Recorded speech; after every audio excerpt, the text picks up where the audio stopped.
Hi friends, it's Utpal here. Today's video is some different than the other days.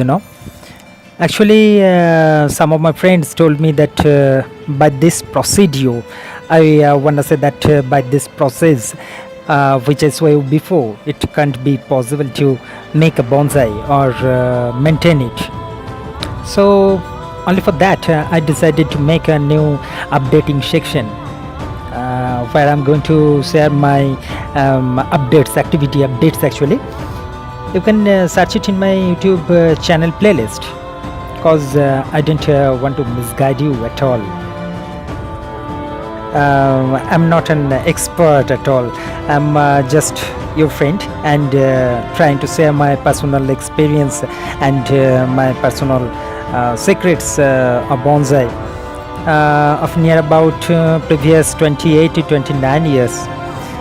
For your kind information, I started bonsai when I was in only standard 4, though I hadn't any scientific knowledge then. Okay, then just keep watching and follow the updates.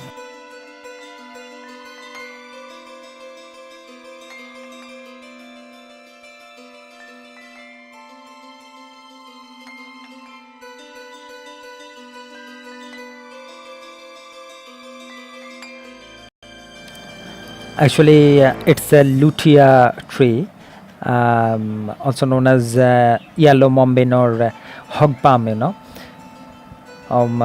It's a flowering tree and in the family of Anacardiaceae, and it's native to the tropical Americas, including the West Indies, Africa, India, then Bangladesh, Sri Lanka, Indonesia, Bahama, etc. Actually, I made it from seedling before approximately 12 to 13 years ago, and here is the update of it.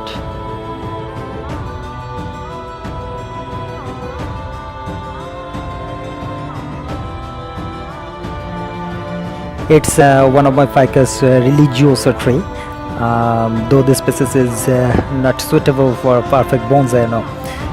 Actually, it has a dieback tendency, native to Indian subcontinent and Indochina, and it belongs to the Maraceae family.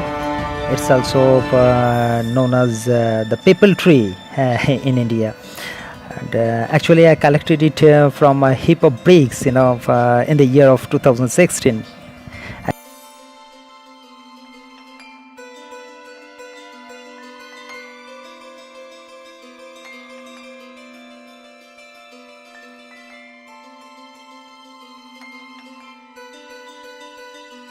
And here's my Alstonia scholaris tree. It's a kind of evergreen tropical tree. The flower is very, very fragrant, and actually it's a tree of Indian subcontinent and Malaysia. This tree is one of my wild collection. It took more than 1 year to uproot it from the ground, and this tree has a beautiful nibari, you see. I think I have to wait more than 10 years to get a beautiful ramification. Okay, no problem, I can do it for my beautiful body. Yes.